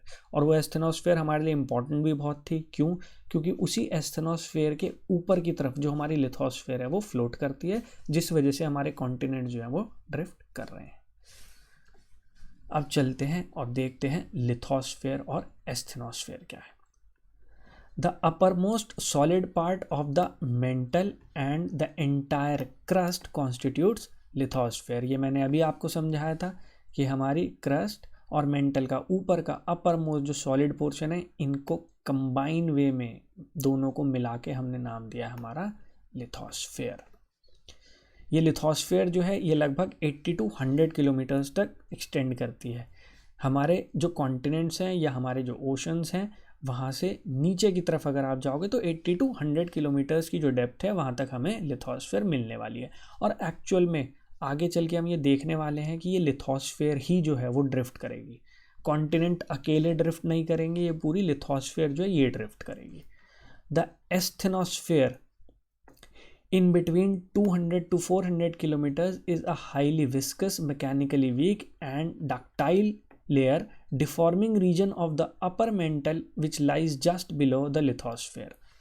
कुछ नहीं कह रहे, सिंपल लैंग्वेज में ये कह रहे हैं कि लिथोस्फेयर के नीचे की तरफ एक वीक लेयर है। डक्टाइल का मतलब होता है जो डिफॉर्म हो जाती है, जिसकी शेप जो है वो चेंज हो सकती है, क्योंकि यहाँ पे एस्थेनोस्फेयर में जो हमारी रॉक्स हैं वो थोड़ी सेमी प्लास्टिक फॉर्म में, जेली की फॉर्म में, तो उनकी जो शेप होती है वो थोड़ी जो है वो डिफॉर्म हो सकती है। मैं ये नहीं कह रहा कि पूरी तरह से वो डिफॉर्म हो जाएगी, बट हाँ उनकी जो शेप्स हैं वो डिफॉर्म होती रहती हैं। वो इसी वजह से क्योंकि ये प्रॉपर ब्रिटल नहीं है, ये प्रॉपर सॉलिड नहीं है, ये थोड़ा जेली की फॉर्म में, इस वजह से। तो यहाँ पे यही कहा जा रहा है कि mechanically weak ductile deforming region of the upper mantle which lies just below the lithosphere वो है आपकी asthenosphere and it is in plastic state। Plastic state भी कह सकते हो आप उसे, जेली की फॉर्म में भी कह सकते हो, सेमी सॉलिड भी कह सकते हो, ये सारे नाम जो हैं वो एस्थेनोस्फेयर को ही दिए जाते हैं। And this asthenosphere is the main source of magma. ये माना जाता है कि हमारी अर्थ की क्रस्ट पे जैसे वॉल्केनोज हैं, वॉल्केनोज के में अंदर की तरफ से, अर्थ के अंदर की तरफ से मैग्मा जो है वो बाहर की तरफ आता है सरफेस के ऊपर, तो ये माना जाता है उस मैग्मा का जो मेन सोर्स है वो एस्थेनोस्फेयर ही है। आगे चल के जब हम वॉल्केनिज्म डिस्कस करेंगे तो मैं आपको एक और तरीका बताऊंगा जिस वजह से जो हमारा मैग्मा जो है वो जनरेट हो सकता है। But as a general principle, general rule, आप ये मानना कि जो हमारा सोर्स ऑफ मैग्मा माना जाता है विद इन दी अर्थ, वो कौन सी वाली लेयर है, वो एस्थेनोस्फेयर है। ये माना जाता है कि हमारा जो मैग्मा आ रहा है वो कौन सी लेयर से आ रहा है, वो एस्थेनोस्फेयर से आ रहा है। तो यहाँ पे हमारी लिथोस्फेयर और एस्थेनोस्फेयर भी हमने डिस्कस कर लिया है। अब ज़रा इस डायग्राम को देखना, ये एक्चुअल में अर्थ का जो क्रस्ट है वो दिखा रहे हैं आपको। कॉन्टिनेंट्स आप पहचान सकते हो, ये वाला कॉन्टिनेंट है आपका नॉर्थ अमेरिका, ये हो गया आपका साउथ अमेरिका, ये है आपका अफ्रीका, ठीक, ये आप पहचानते हो इंडिया है, ये हमने डिस्कस किया था यूरोप और एशिया को मिला के हम नाम दे देते हैं यूरेशिया, ठीक, ये हो गया आपका ऑस्ट्रेलिया। अब देखो ये मैं आपको डायग्राम क्यों दिखा रहा हूँ, मैंने आपसे कहा कि कॉन्टिनेंट्स जो हैं वो ड्रिफ्ट नहीं करते, लिथोस्फेयर ड्रिफ्ट करती है। एक्चुअल में है क्या, जो हमारी लिथोस्फेयर है वो जगह जगह से टूटी हुई है, और ये जो टूटी टूटी लिथोस्फेयर है इसको हम नाम देते हैं प्लेट्स। ये जो आपको बाउंड्रीज दिखाई दे रही हैं, जैसे यहाँ देखना, कर्सर को फॉलो करना, ये जो दिख रहा है आपको ये एक बाउंड्री है, ठीक है। तो ये जो बाउंड्रीज दिखाई दे रही हैं आपको, ये प्लेट की बाउंड्रीज हैं। हमारी जो लिथोस्फेयर है, जो हमारी क्रस्ट प्लस अपर मेंटल को कंबाइन करके हमने लिथोस्फेयर नाम दिया था, ये लिथोस्फेयर एक कंटिन्यूस लेयर नहीं है, ये जगह जगह से सरफेस पे ऊपर की तरफ ये टूटी हुई है। और एक्चुअल में क्या होगा, एस्थेनोस्फेयर के ऊपर ये पूरी की पूरी लिथोस्फेयर की जो प्लेट होती है ये प्लेट मूव करती है। जैसे अगर आप यहाँ पे देखो ये जो आपको दिख रही है ये पूरी की पूरी अफ्रीकन प्लेट है, ये पूरा जो आपको एरिया दिखाई दे रहा है ये उसकी बाउंड्री चल रही है, और ये पूरी की पूरी जो आपको दिख रही है ये अफ्रीकन प्लेट है, ये रही। अब जब मूवमेंट होगी ना तो सिर्फ अफ्रीकन कॉन्टिनेंट की मूवमेंट नहीं होगी।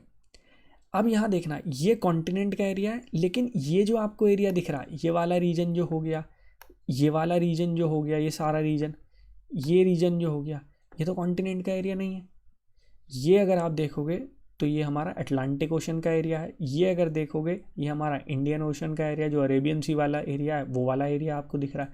तो होता क्या है, जो मूवमेंट होती है वो पूरे के पूरे कॉन्टिनेंट और जो आपका ओशन का पार्ट पड़ रहा है इस पूरे की होगी। तो एक्चुअल में ये पूरी जो एक अफ्रीकन प्लेट है, ये पूरी की पूरी प्लेट जो है वो मूव करेगी, सिर्फ कॉन्टिनेंट मूव नहीं करेगा। हाँ, मूवमेंट होती है और कॉन्टिनेंट की भी मूवमेंट होती है, कॉन्टिनेंट ड्रिफ्ट कर रहे हैं, लेकिन वो अकेले ड्रिफ्ट नहीं कर रहे, वो कंबाइन रूप से जो है वो ड्रिफ्ट कर रहे हैं। पूरी की पूरी जो प्लेट होती है वो प्लेट मूव करती है।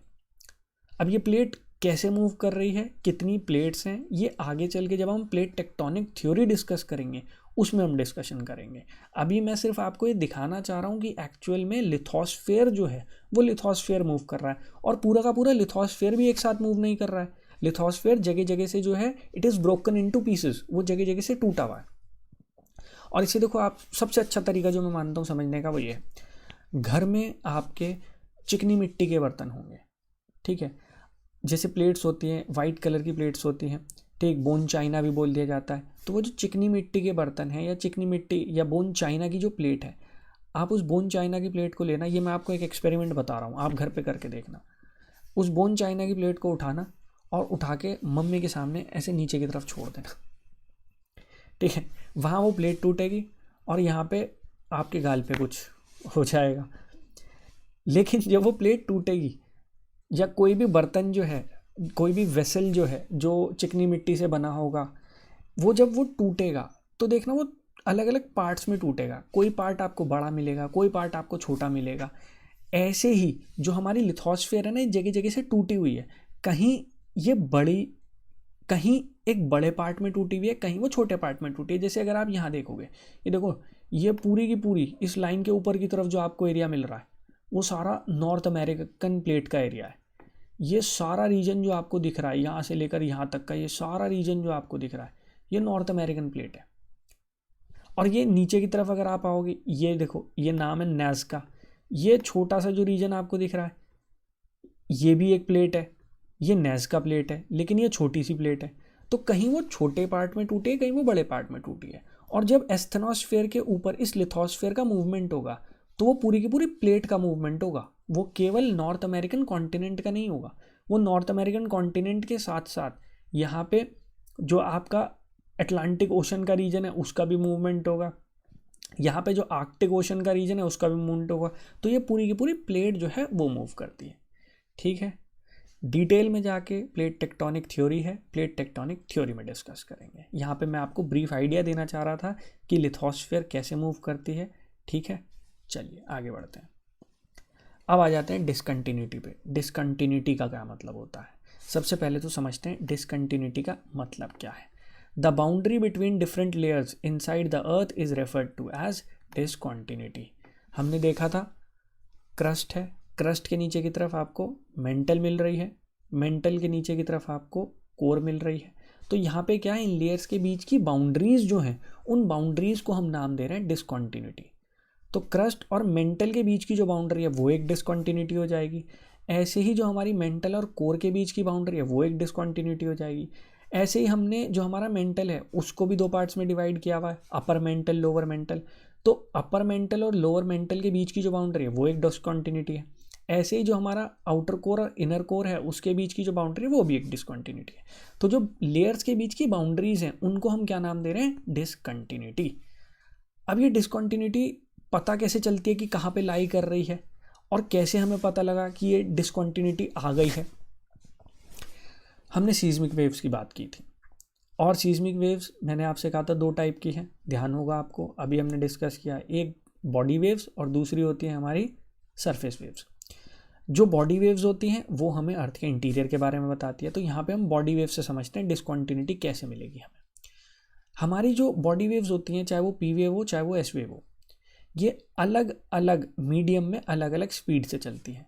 अगर मैं बात करता हूँ एस वेव की, एस वेव तो केवल और केवल सॉलिड मीडियम से ही पास होगी। बट जो पी वेव होती है, प्राइमरी वेव होती है, ये हमारी सॉलिड, लिक्विड, गैस तीनों से पास हो सकती है, लेकिन तीनों में इसकी जो वेलोसिटी होगी, स्पीड होगी, वो अलग अलग होगी। तो मतलब सॉलिड से जब पी वेव पास करेगी वो सबसे ज़्यादा स्पीड से पास करेगी, लिक्विड में उसकी स्पीड कम हो जाएगी और गैसेस में सबसे कम हो जाएगी। अब अगर हम सॉलिड की ही बात करते हैं, अब देखो पी और एस दोनों ही सॉलिड से पास हो जाती हैं, लेकिन सॉलिड में भी अलग अलग सॉलिड्स में इनकी स्पीड जो होगी वो अलग अलग होगी। और सॉलिड भी अलग अलग टाइप के होंगे। जो हमारी रॉक्स होती हैं with in the surface of the अर्थ में नीचे की तरफ जाके जो रॉक्स मिल रहे हैं, इनका केमिकल कॉम्पोजिशन भी तो अलग अलग है। तो अलग अलग केमिकल कॉम्पोजिशन वाली रॉक्स में ये अलग अलग वेलोसिटी से चलेंगी। तो आई होप इतना आपको क्लियर होगा कि हमारी पी या एस वेव जो है वो दोनों ही सॉलिड से तो पास हो जाती हैं, लेकिन सॉलिड में भी उनकी जो स्पीड होगी या वेलोसिटी होगी वो अलग अलग होगी। मैटर की डेंसिटी जितनी बढ़ती चली जाएगी, अब इस पॉइंट को ध्यान रखना, डेंसिटी जितनी इंक्रीज होती चली जाएगी, पी और एस वेव की वेलोसिटी उतनी ही इंक्रीज होती चली जाएगी। तो जितना डेंस मैटर, जितना डेंस मटेरियल, उतनी ज़्यादा वेलोसिटी से ये वेव्स जो हैं वो चलेंगी। और जैसे ही मटेरियल के केमिकल कॉम्पोजिशन में चेंजेस आ जाएंगे, वैसे ही एब्रप्टली इनकी स्पीड में चेंज आता है। हमारी जो क्रस्ट है वो अलग टाइप की रॉक से बनी है और हमारा जो मेंटल है वो अलग टाइप की रॉक से बना हुआ है, और डेंसिटी जो है वो भी दोनों की डिफरेंट है। तो होता क्या है, क्रस्ट और मेंटल की बाउंड्री पे आके इनकी स्पीड में एकदम से बहुत चेंज आता है। लगभग 1 किलोमीटर पर सेकेंड इनकी स्पीड जो है वो इंक्रीज हो जाती है। तो जब ये एब्रप्टली इनकी स्पीड एकदम से चेंज होती है, एकदम से इंक्रीज हो जाती है, यहाँ हमें पता लगता है कि बाउंड्री आ गई है। ऐसे ही जब हम बात करेंगे मेंटल और कोर की बाउंड्री की, अब मेंटल और कोर की बाउंड्री पे पी वेव तो एस वेव तो गायब हो गई थी, लेकिन पी वेव जो है वो इनर कोर में एंटर करती है। लेकिन जब वो इनर कोर में एंटर करती है तो उसकी स्पीड जो होती है ना वो कम हो जाती है। अब देखो, इनर कोर में जब वो जा रही है तो डेंसिटी तो बढ़ रही है, लेकिन स्पीड क्यों कम हो गई? बिकॉज वो सॉलिड से किस मीडियम में चली गई? वो लिक्विड मीडियम में चली गई। तो जैसे ही वहाँ जाके 2900 किलोमीटर की डेप्थ पे जाके जैसे ही उसकी वेलोसिटी एकदम गिरती है, वैसे ही हमें पता लग जाता है कि यहाँ पे भी क्या बाउंड्री आ गई है और वो डिसकंटिन्यूटी आ गई है। तो जो हमारी सीज्मिक वेव्स हैं, पी और एस वेव्स हैं, वो जितनी वेलोसिटी पे चलती हैं और सडन जो चेंज आता है उनकी वेलोसिटीज़ में, उससे हम ये पता लगा लेते हैं कि हमारी डिसकंटिन्यूटीज़ आ गई हैं। देखो सेकंड पॉइंट देखना, a discontinuity denotes a change in density of materials between different layers as well as change in speed of seismic waves. तो सीज्मिक वेव्स जो है उनकी स्पीड चेंज हो जाएगी, एब्रप्ट चेंज आएगा, एकदम से चेंज आएगा, और उसके थ्रू हम ये पता लगा लेते हैं कि ये जो लेयर है अब यहाँ पे डिफरेंट लेयर आ गई है, अब यहाँ पे हमारी बाउंड्री आ गई है। अब देखो, हमने अलग अलग डिसकंटिन्यूटी को या अलग अलग बाउंड्री को अलग अलग नाम दिया है। जो हमारी क्रस्ट और मेंटल के बीच की जो हमारी डिसकंटिन्यूटी है उसको हम नाम देते हैं मोहोरोविसिक या फिर मोहो डिसकंटिन्यूटी। एक्चुअल में मोहो या मोहोरोविसिक जो है वो साइंटिस्ट का नाम है जिन्होंने ये बाउंड्री का पता लगाया था। तो उन्हीं के नाम पे उन्हें ऑनर करने के लिए हमने उसको नाम दे दिया मोहोरोविसिक या फिर मोहो डिसकंटिन्यूटी। तो हमारी क्रस्ट और मेंटल की जो बाउंड्री है उसको हम नाम दे रहे हैं हमारी मोहो डिसकंटिन्यूटी।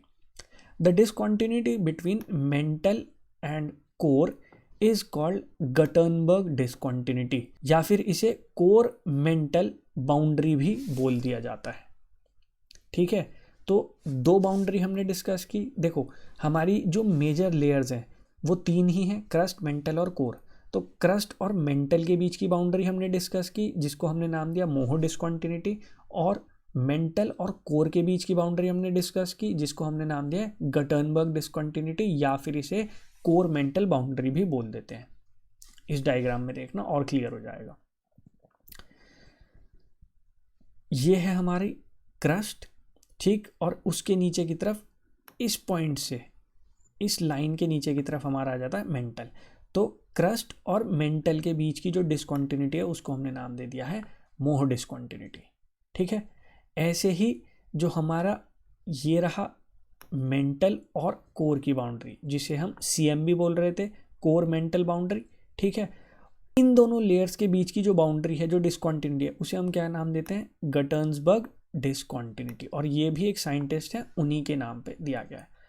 अब पहले मैं आपको इन दोनों को याद रखना समझा देता हूँ।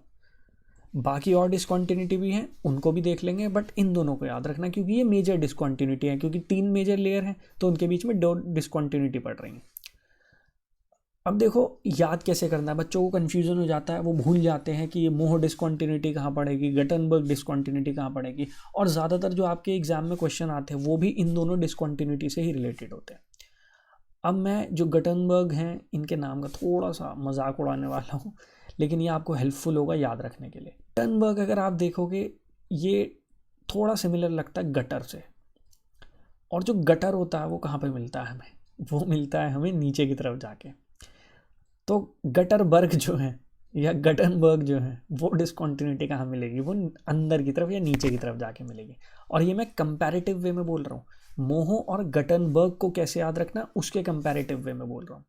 तो अगर कभी आप भूल भी जाओ, आप सिर्फ इतना याद रखो, 3 मेजर लेयर, उनके बीच में 2 मेजर हमारी बाउंड्री, एक मोहो और दूसरी हो गई गटनबर्ग। तो गटनबर्ग क्योंकि गटर जैसा लग रहा है और गटर कहाँ होता है, वो नीचे की तरफ जाके होता है, तो गटरबर्ग कहाँ मिलेगी हमें, गटनबर्ग हमें मिलेगी जाके नीचे की तरफ। मतलब मेंटल और कोर के बीच की जो बाउंड्री होगी उसको हम नाम दे देंगे गटन्सबर्ग डिस्कॉन्टिन्यूटी।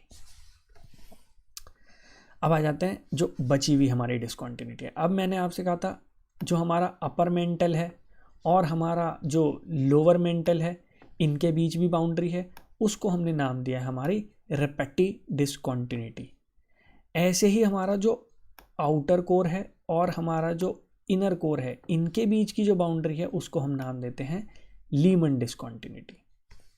यहाँ देख लेना, ये है हमारा अपर मेंटल का पोर्शन, ये है हमारा लोअर मेंटल का पोर्शन, और इन दोनों के बीच की जो बाउंड्री आपको दिखाई दे रही है इस बाउंड्री को हमने नाम दिया है हमारा रेपेटिव डिस्कॉन्टिन्यूटी। ऐसे ही हमने देखा था हमारा आउटर कोर है जो लिक्विड फॉर्म में है और हमारा इनर कोर है जो सॉलिड फॉर्म में है, इनके बीच में भी बाउंड्री पड़ रही है और उस बाउंड्री को हमने नाम दे दिया हमारा लीमन डिस्कॉन्टिन्यूटी। और फाइनल जो डिस्कॉन्टिन्यूटी है हमारी वो है हमारी अपर क्रस्ट और हमारी लोअर क्रस्ट के बीच, और अपर क्रस्ट और लोअर क्रस्ट के बीच जो बाउंड्री पड़ती है उसका नाम है कॉनराड डिस्कॉन्टिन्यूटी। ये रही हमारी कॉनराड डिस्कॉन्टिन्यूटी। आपको ध्यान होगा क्रस्ट जब हमने अभी डिस्कस किया है तो मैंने आपसे कहा था कि क्रस्ट का जो ऊपर का पोर्शन है लगभग 25 किलोमीटर्स तक का पोर्शन है वो किससे बना हुआ है, सियाल, सिलिकॉन और एल्यूमिनियम, क्योंकि ज़्यादा मात्रा में मिलते हैं इसलिए हमने उसे सियाल बोल दिया। ऐसे ही जो नीचे वाला पोर्शन है क्रस्ट का जो 25 किलोमीटर्स के नीचे की तरफ मिलता है उसको हमने नाम दे दिया था सीमा, क्योंकि वहाँ पे सिलिकॉन और मैग्नीशियम जो है वो ज़्यादा अमाउंट में मिल रहे थे। तो ये जो अपर क्रस्ट है 25 किलोमीटर्स तक का पोर्शन है और जो हमारी लोअर क्रस्ट है इनके बीच की जो बाउंड्री है ना उसको हम नाम दे रहे हैं कॉनराड डिस्कॉन्टिन्यूटी। और यहाँ पे एक चीज़ और समझना, मैंने कहा था जो आपकी ओशियानिक क्रस्ट है इसको पहले पुरानी कन्वेंशन के हिसाब से हम सीमा बोल देते थे और हमारी कॉन्टिनेंटल क्रस्ट को सियाल बोल देते थे, लेकिन अब इस कन्वेंशन को हम ख़त्म कर चुके हैं क्योंकि हमने देखा ऐसा बिल्कुल नहीं है कि कॉन्टिनेंटल क्रस्ट में हमें सीमा नहीं मिल रहा, मिलता है अंदर की तरफ जाके मिलता है, लेकिन जो हमारी ओशियानिक क्रस्ट है वहाँ पे हमें सियाल नहीं मिलता या बहुत कम अमाउंट में मिलता। और मैंने आपको एग्जांपल दिया था पैसिफिक का, पैसिफिक में तो ऑलमोस्ट सियाल एब्सेंट ही है। तो आपकी ये जो कॉनराड डिस्कॉन्टिन्यूटी है ये हमें ओशंस में नहीं मिलती। एज अ जनरल रूल ये मान के चलना कि कॉनराड डिस्कॉन्टिन्यूटी हमें ओशंस में नहीं मिल रही। और क्यों नहीं मिलेगी, क्योंकि ऊपर वाला जो सियाल का पोर्शन है वो तो ऑलमोस्ट एब्सेंट ही है हमारे ओशंस में जाके, तो फिर ये डिस्कॉन्टिन्यूटी कैसे मिलेगी। इसी वजह से हम ये मानते हैं कि it is not found in the oceanic region. आ गई ये बात समझ में कि ओशियानिक रीजन में हमारी जो कॉनराड डिस्कॉन्टिन्यूटी है वो नहीं मिलती। तो अब देखो कितनी डिस्कॉन्टिन्यूटी हो गई आपकी, Moho discontinuity, Gutenberg discontinuity, repetitive discontinuity, Lehmann discontinuity और कॉनराड डिस्कॉन्टिन्यूटी। जो आपका क्वेश्चन आता है एग्जाम में ज़्यादातर वो आता है आपका मोहो और आपका गटर्न्सबर्ग पे। मैंने आपको याद रखने का तरीका बता दिया है, ध्यान रखना। गटर्नबर्ग गटरबर्ग की तरह लगता है तो गटर्न्सबर्ग कहाँ मिलेगी, अंदर की तरफ जाके। मतलब मेंटल और कोर की जो बाउंड्री है वो बाउंड्री क्या कहलाएगी आपकी, वो डिस्कॉन्टिन्यूटी कहलाएगी आपकी गटर्न्सबर्ग डिस्कॉन्टिन्यूटी। इन डिस्कॉन्टिन्यूटीज़ को याद रखना, एग्जाम में इन पे क्वेश्चन आ जाते हैं। ये आप पढ़ लीजिएगा, important element in the earth's crust, कि अर्थ की जो क्रस्ट है उस क्रस्ट में हमें कौन से इंपॉर्टेंट एलिमेंट्स मिल रहे हैं। सबसे ज़्यादा जो हमें मिलता है क्रस्ट में वो क्या है, ऑक्सीजन, 46.6%। तो सबसे अबंडेंट एलिमेंट जो अर्थ की क्रस्ट पे मिल रहा है, मैं पूरी अर्थ की बात नहीं कर रहा हूँ, हम सिर्फ किसकी बात कर रहे हैं, हम अर्थ की क्रस्ट की बात कर रहे हैं। तो अर्थ की जो क्रस्ट है उसमें जो सबसे ज़्यादा अबंडेंट एलिमेंट हमें मिल रहा है वो कौन सा है, वो है ऑक्सीजन। ऑक्सीजन के बाद जो मिलता है वो है सिलिकन, उसके बाद है आपका एल्यूमिनियम, देन कम्स आयरन। तो इन्हें पढ़ लीजिएगा और इन्हें याद रखिएगा, चाहे कितना परसेंटेज मिल रही है वो याद ना भी रहे तो एक बारी को चलेगा। हालांकि कोशिश करना कि एक रफ एस्टिमेट याद रहे, कि 46.6% ना याद रहे, बस इतना याद रहे कि हाँ 46% के अराउंड हमें जो है वो ऑक्सीजन मिलता है। ऐसी सिलिकन जो है वो 27 या 28% के अराउंड, वो रफ एस्टिमेट भी रहेगा तो काम चल जाएगा। बट हाँ ये ज़रूर याद रखना ऑर्डर कि सबसे ज़्यादा कौन सा एलिमेंट मिल रहा है, दैट इज़ ऑक्सीजन, उसके बाद सिलिकन, एल्यूमिनियम और आयरन। तो उस ऑर्डर को ज़रूर याद रखना। और ये सिर्फ अभी हमने जो पढ़ा है वो किसके कॉन्टेक्स्ट में है, ओनली द क्रस्ट। ये है आपका important elements in the entire earth. अब जो आपकी पूरी की पूरी अर्थ है, क्रस्ट, मेंटल कोर, तीनों पोर्शन को हमने कंबाइन कर दिया, उसमें कौन से एलिमेंट्स मिल रहे हैं, तो उसमें सबसे ज़्यादा जो मिलता है देखो आ गया वो आयरन। और मैंने आपसे कहा था कि जो 10 सबसे कॉमन एलिमेंट्स हमें हमारी गैलेक्सी मिल्की वे में मिल रहे हैं उसमें से एक है आयरन, और क्रस्ट पे नहीं मिला था तो फिर साइंटिस्ट ने क्या इन्फर किया था कि वो कहाँ पे होगा, वो इंटीरियर में जाके होगा। तो अब आपको वो दिख रहा है कि 35% जो हमें मिलता है अर्थ में वो क्या है, हमारा आयरन है। उसके बाद है ऑक्सीजन, अभी हमने देखा था कि क्रस्ट में सबसे ज़्यादा अबंडेंट था, then comes silicon and then magnesium. तो अगर मैं फिर कह रहा हूँ, अगर ये ना याद रहे कि भाई कितने परसेंटेज है उसकी, तो एटलीस्ट उसका जो ऑर्डर है उसे ध्यान रखना कि पूरी अर्थ में, अगर इंटायर अर्थ की हम बात कर रहे हैं तो सबसे ज़्यादा अबंडेंट एलिमेंट कौन सा है, that is iron, then comes oxygen, then silicon and then magnesium. अब आज का जो फाइनल टॉपिक जो हमें डिस्कस करना है वो एक कंपैरिजन है, बहुत जल्दी से कर लेंगे हम इसे। वो कंपैरिजन है हमारा ओशियानिक क्रस्ट और कॉन्टिनेंटल क्रस्ट के बीच में। अब देखो हैं तो दोनों ही क्रस्ट, बट दोनों जो हैं वो डिफरेंट हैं, वो थोड़ा डिफ़र करती हैं। अब कैसे कैसे वो डिफ़र करती हैं वो देख लेते हैं, ज़्यादातर पॉइंट हम डिस्कस कर चुके हैं। पहले देखते हैं oceanic crust. It's mean depth is 6 to 10 kilometres. हमने देखा था कि जो मीन है वो लगभग 5 किलोमीटर है, तो ये माना जाता है 6 to 10 किलोमीटर्स तक जो होगी वो उसकी डेप्थ होगी। ऐसी जो हमारी कॉन्टिनेंटल क्रस्ट है हमने उसका मीन पढ़ा था 30, लेकिन कितना मान लेते हैं हम, 35 से 70, लगभग 35 to 70 किलोमीटर्स के बीच में हमें जो है कॉन्टिनेंटल क्रस्ट जो है वो मिलती है। और अलग अलग जगह पे कॉन्टिनेंटल क्रस्ट या ओशियानिक क्रस्ट जो है उनकी डेप्थ जो होगी वो अलग अलग मिलेगी। बट एक एवरेज अगर हम देखें तो उसका 6 to 10 है, और जो हमारी कॉन्टिनेंटल क्रस्ट है उसका 35 to 70 किलोमीटर्स है। It is having new rocks. जो हमारी ओशियानिक क्रस्ट है उसमें हमें ज़्यादा नई रॉक्स मिल रही हैं, और उनकी एज जो है वो लगभग 200 मिलियन ईयर्स है। वहीं अगर आप कॉन्टिनेंटल क्रस्ट की बात करोगे तो कॉन्टिनेंटल क्रस्ट में जो आपको रॉक्स मिल रही है वो बहुत पुरानी है। It is having very old rocks, older than 1500 million years, और कहीं कहीं तो ये 3500 मिलियन ईयर्स ओल्ड भी मिल जाती हैं आपको। तो देखो कंपैरिजन देखो, यहाँ सिर्फ कितनी मिल रही है आपको 200 मिलियन, लेकिन यहाँ पे कितना है 1500 मिलियन ईयर्स ओल्ड। अब ऐसा क्यों हो रहा है ये आगे चल के डिस्कस करेंगे। इसके बाद हमें डिस्कस करना है सी फ्लोर स्प्रेडिंग थ्योरी। और सी फ्लोर स्प्रेडिंग थ्योरी जो है वो आपको इस पॉइंट का जवाब दे देगी कि ओशंस में जो रॉक मिल रही हैं वो इतनी नई क्यों है। वो सिर्फ देखो 200 मिलियन ईयर्स अगर हम अपनी एज के हिसाब से देखें तो ये कोई बहुत न्यू नहीं कहलाएगा, या ये कोई कम टाइम पीरियड नहीं होता, ये काफ़ी टाइम पीरियड होता है। बट अगर आप अर्थ की एज से कंपेयर करोगे, earth is almost 4.6 billion years old, तो अगर आप उससे कंपेयर कर रहे हो तो 200 मिलियन काफ़ी नया है। तो जो आपकी ओशियानिक क्रस्ट है वहाँ पे जो आपको रॉक्स मिल रही हैं वो केवल 200 मिलियन साल पुरानी है। बट जो आपके कॉन्टिनेंट्स हैं यहाँ पे ऑन एन एवरेज जो आपको रॉक्स मिल रही हैं 1500 मिलियन ईयर्स ओल्ड है, और कहीं कहीं तो 3500 मिलियन ईयर्स पुरानी रॉक्स भी हमें मिल रही हैं। ऐसा क्यों है ये सी फ्लोर स्प्रेडिंग थ्योरी के टाइम डिस्कस करेंगे।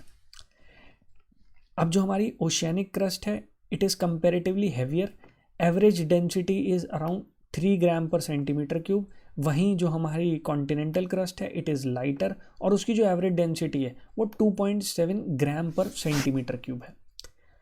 अब ये डेंसिटी डिफरेंस किस वजह से है? डेंसिटी जो होती है क्रस्ट की वो डिपेंड करती है किस टाइप की आपको रॉक्स मिल रही हैं वहाँ पे, और रॉक्स की डेंसिटी जो होती है वो डिपेंड करती है उनके अंदर आपको किस टाइप के मिनरल्स मिल रहे हैं। तो हमारी जो ओशियानिक क्रस्ट है वो ज़्यादातर बनी है बासाल्ट से। बासाल्ट जो है वो एक इग्नियस रॉक है और बासाल्ट की डेंसिटी जो होती है वो हाई होती है। वहीं अगर मैं बात करता हूँ हमारी जो कॉन्टिनेंटल क्रस्ट है, वो कॉन्टिनेंटल क्रस्ट ज़्यादातर जो बनी है वो ग्रेनाइट या एंडेसाइट टाइप की रॉक से बनी है। और ग्रेनाइट जो होता है वो भी एक इग्नियस रॉक ही है, बट ग्रेनाइट की जो डेंसिटी होती है वो हमारी बासाल्ट के कंपैरिजन में कम होती है, और इसी वजह से जो हमारी ओशियानिक क्रस्ट है वो हेवियर है, वो ज़्यादा डेंसर है, और जो हमारी कॉन्टिनेंटल क्रस्ट है वो कंपैरेटिवली लाइटर है। तो ये ध्यान रखना, ओशियानिक क्रस्ट जो है वो है तो पतली, उसकी जो थिकनेस है या डेप्थ है वो 5 से 10 किलोमीटर या 6 से 10 किलोमीटर ही है, और जो हमारी कॉन्टिनेंटल क्रस्ट है वो तो 35 to 70 किलोमीटर थिक है। लेकिन जो डेंसिटी है वो ज़्यादा किसकी है? वो ज़्यादा है ओशियानिक क्रस्ट की। और वो क्यों है? Because of the difference of the material या because of the difference of the rocks that are found. जो हमारी ओशियानिक क्रस्ट है वो बसाल्ट की बनी हुई है, और जो हमारी कॉन्टिनेंटल क्रस्ट है वो मेजरली ग्रेनाइट या एंडेसाइट की बनी है, और ग्रेनाइट या एंडेसाइट जो होता है वो डेंसिटी वाइज बासाल्ट से लाइटर होता है। Very few types of rocks are found, और यहाँ पे several different types of rocks are found. जो हमारे कॉन्टिनेंट्स है ना, कॉन्टिनेंट्स पे हमें इग्नियस रॉक्स भी मिलती हैं, यहाँ हमें सेडिमेंट्री रॉक्स भी मिलती हैं, यहाँ हमें मेटामॉर्फिक रॉक्स भी मिलती हैं। अब इग्नियस क्या है, सेडिमेंट्री क्या है, मेटामॉर्फिक क्या है, जब ये रॉक टाइप देखेंगे तो वहाँ देख लेंगे। और जो हमारी ओशियानिक क्रस्ट है यहाँ पे मेजरली आपको एक ही टाइप की रॉक मिल रही है, वो है इग्नियस रॉक। इग्नियस रॉक्स भी जो होती हैं वो अलग अलग टाइप की हो सकती हैं, बट अगर आप वैसे देखोगे कॉन्टिनेंट्स पे आपको इग्नियस भी मिल रही है, सेडिमेंट्री भी मिल रही है, मेटामॉर्फिक भी मिल रही है, बट जो हमारे ओशंस है वहाँ पे सिर्फ इग्नियस टाइप की रॉक ही मिल रही है। तो वहाँ पे very few types of rocks are found, और कॉन्टिनेंट्स पे several different types of rocks are found. Next point है it is darker in colour, और जो आपकी कॉन्टिनेंटल क्रस्ट है it is lighter in colour. अब ये डार्क और लाइट किस वजह से है? देखो, जो कलर है हमारी क्रस्ट का वो भी डिपेंड कर रहा है किस टाइप की रॉक है, और रॉक का कलर जो होता है ना वो डिपेंड करता है उसके मिनरल कॉम्पोजिशन में कि मिनरल कॉम्पोजिशन कैसा है। मैंने अभी आपसे कहा कि हमारी जो ओशियानिक क्रस्ट है वो ओशियानिक क्रस्ट किसकी बनी हुई है? वो बनी हुई है बासाल्ट की। तो उसमें मेजरली या बासाल्ट मिलता है या आपको गैब्रो मिलता है। बासाल्ट और गैब्रो जो होता है ना, इसमें आयरन का जो कंटेंट है वो काफ़ी ज़्यादा होता है। जैसे बासाल्ट जो होगी इसमें आयरन कंटेंट 5 to 15% होगा, और आयरन जो होता है वो आपको पता है डार्क कलर का होता है, तो वो आयरन जो होता है वो इसे डार्क कलर प्रोवाइड कर रहा है। वहीं अगर हम बात करते हैं हमारी ओशियानिक क्रस्ट की, ओशियानिक क्रस्ट जो है वो ज़्यादातर ग्रेनाइट की बनी हुई है या एंडेसाइट की बनी हुई है। जो ग्रेनाइट होता है इसमें जो आपका आयरन का कंटेंट होता है वो बहुत कम होता है, वो लगभग 1.2% के अराउंड होता है। अब देखो बसाल्ट में 5 to 15%, वहीं जो आपकी ग्रेनाइट है उसमें 1 to 1.2%। तो ऑटोमेटिकली जो कलर होगा वो डार्कर किसका होगा? वो डार्कर होगा आपकी बासाल्ट रॉक का।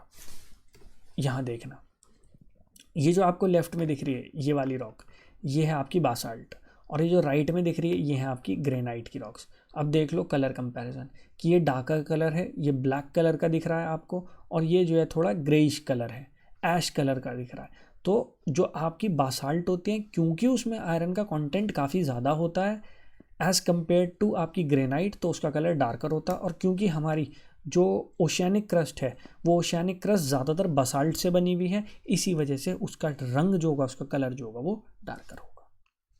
नेक्स्ट है केमिकल कॉम्पोजिशन। इसका केमिकल कॉम्पोजिशन अभी हमने देखा था, उसे हम सीमा बोलते हैं जो हमारी ओशियानिक क्रस्ट है। क्यों? क्योंकि उसमें सिलिकन या सिलिका और मैग्नीशियम ज़्यादा अमाउंट में मिल रहा है। और ऐसे ही जो आपकी कॉन्टिनेंटल क्रस्ट होती है वो कॉन्टिनेंटल क्रस्ट है सियाल, क्योंकि उसमें सिलिकेट और एल्यूमिनियम ज़्यादा अमाउंट में मिल रहे हैं। और यहाँ पे आयरन भी ज़्यादा अमाउंट में मिलता है। अभी हमने देखा बासाल्ट रॉक जो होती है उसमें आयरन 5 to 15% होता है, बट जो आपकी कॉन्टिनेंटल क्रस्ट है उसका जो कॉम्पोजिशन है, क्योंकि उसमें ऐसी रॉक्स मिल रही हैं जिनका आयरन कंटेंट कम होता है, तो आपका जो केमिकल कॉम्पोजिशन होगा कॉन्टिनेंटल क्रस्ट का उसमें आयरन कम होगा। तो हमारी जो ओशियानिक क्रस्ट है उसमें आपको सिलिका हो गया, मैग्नीशियम होगा, आयरन हो गया, वो ज़्यादा अमाउंट में मिल रहा है। और जो आपकी कॉन्टिनेंटल क्रस्ट है उसमें आपको सिलिका, एल्यूमिनियम, वो ज़्यादा अमाउंट में मिल रहा है। तो यहाँ पे आके ये वीडियो ख़त्म होती है। हमने डिटेल में, काफ़ी डिटेल में जाके अर्थ के बारे में डिस्कशन कर लिया है। हमने अर्थ की लेयर्स देख ली हैं, उनको क्लासीफाई कर लिया है, किस लेयर में क्या मिल रहा है हमें, हमने वो डिस्कस कर लिया है। प्लस हमने डिसकॉन्टिन्यूटीज़ के बारे में पढ़ लिया और हमने जो हमारी ओशियानिक क्रस्ट है और कॉन्टिनेंटल क्रस्ट है उनका कंपैरिजन भी कर लिया है। वीडियो पसंद आई हो तो लाइक कर दीजिएगा, फ्रेंड्स के साथ शेयर कर लीजिएगा और चैनल को अभी तक सब्सक्राइब नहीं किया है तो प्लीज़ चैनल को सब्सक्राइब कर लीजिएगा। मिलते हैं नेक्स्ट वीडियो में। Thank you.